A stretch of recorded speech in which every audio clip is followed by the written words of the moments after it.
This is Professor Pete Alexander with the Winning at Business and Life podcast, where business leaders share their insights. It is 6 questions in 7 minutes because successful business leaders are busy and rarely have more time to spare. So let's get to it. Question number one, in a few sentences, please tell me who you are and what you do. Well, thank you, Professor Pete. It's great to be with you. I'm Stephen M.R. Covey. I'm the author of The Speed of Trust.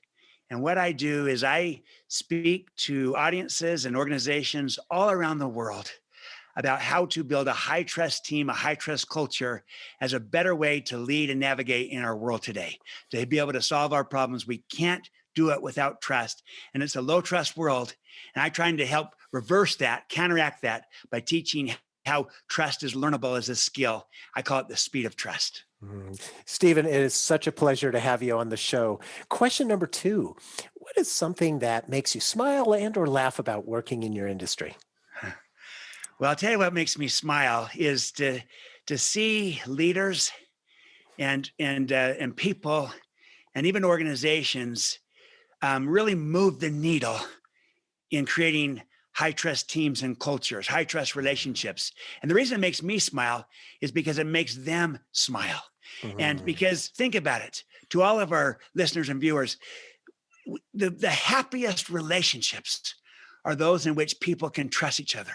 mm. They're the most enduring, they're the most productive, they're the most sustainable, but they're also the most fun, the most enjoyable is when people can trust each other. Whereas the opposite is true when there's distrust in a relationship, a team, a culture, it's exhausting, it's no fun. You want to avoid it, get away from it. So high trust energizes and it creates joy, happiness, and a lot of smiles.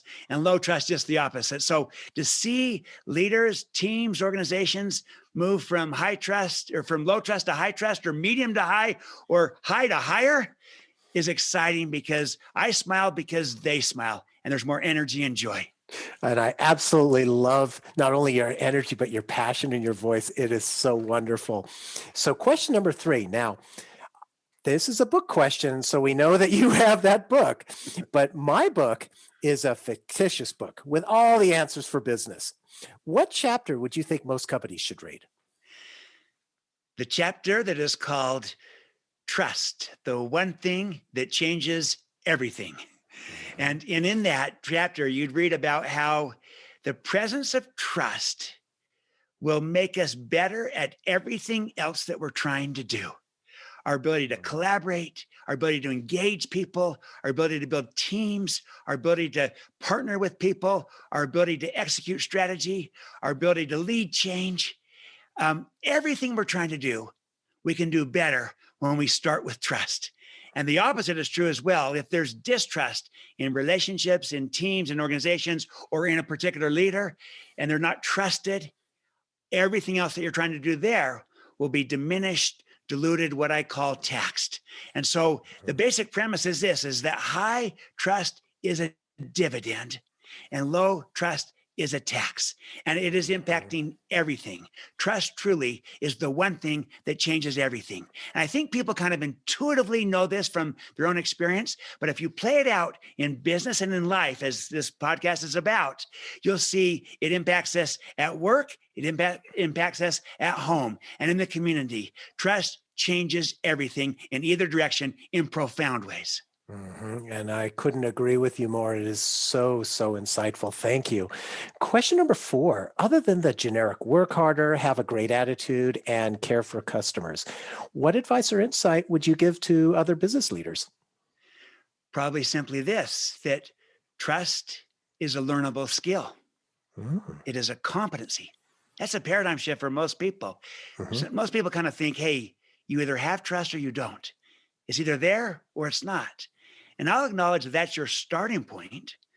But in the same way that you can diminish and lose trust through your behavior, you can also consciously, deliberately create it, grow it, expand it, extend it, and in some cases, even restore it through your behavior. And in fact, you can get intentionally good at building trust on purpose. It is a learnable skill. And that's what I spend the bulk of the Speed of Trust book on is kind of the first couple of chapters are on why this matters, the one thing that changes everything. And then it's on how we build trust on purpose.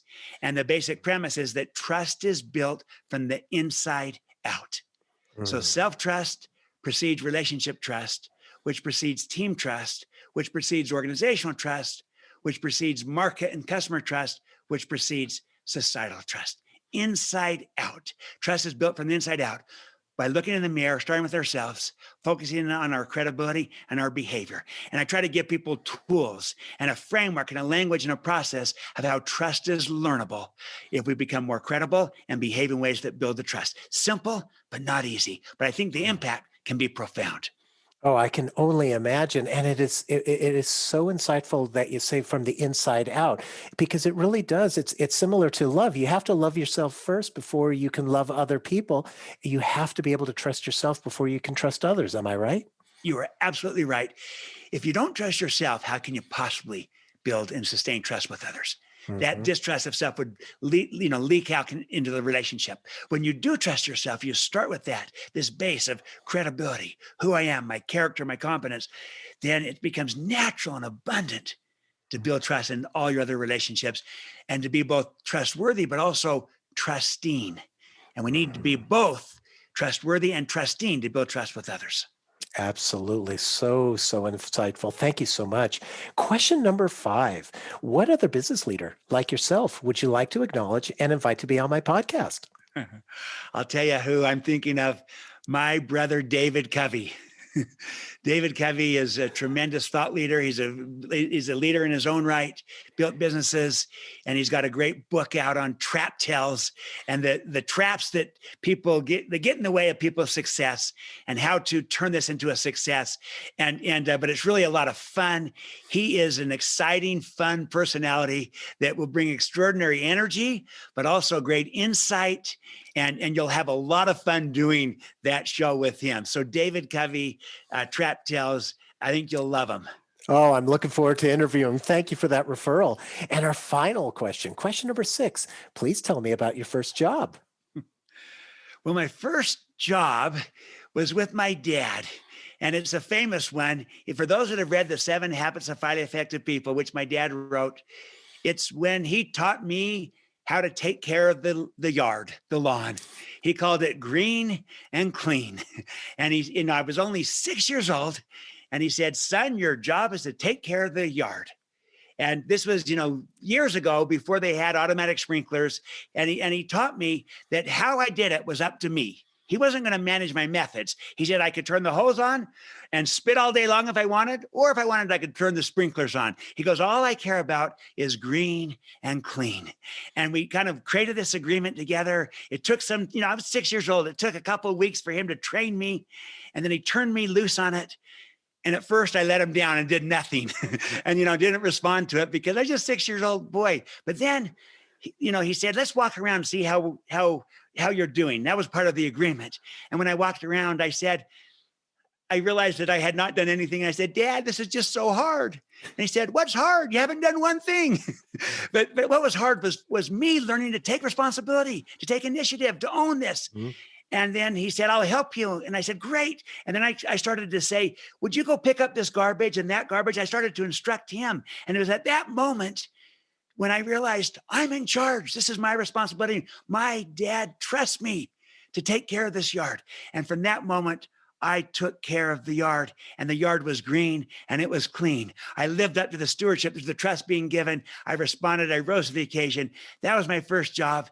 I learned it from my father. He trusted me first, and I rose to the occasion and gave the trust right back to him. So that's what inspires me to this day. As I do all this work about trust, I think I started with someone who trusted me in a little thing that became a big thing, became a framework for how I viewed the world and my life. What a great story. And I do remember reading that. But for you to describe it in the way that you did just brought a whole new flavor to it for me. So thank you for sharing that. And You are welcome. Stephen, thank you so much for being on the show. How can people find you? all the social media channels, but also just speedoftrust.com is just a core website where we got a lot of tools, videos, things that are free that you can access, use that to learn more about trust. So speedoftrust.com is probably the best way. And I invite you to join me and you, Professor Pete, and countless others to help bring about a renaissance of trust in this world. It's what we need. Absolutely. And I'm on board for that. So thank you so much, Stephen. And this is Professor Pete Alexander with the Winning at Business and Life podcast. Thanks for listening.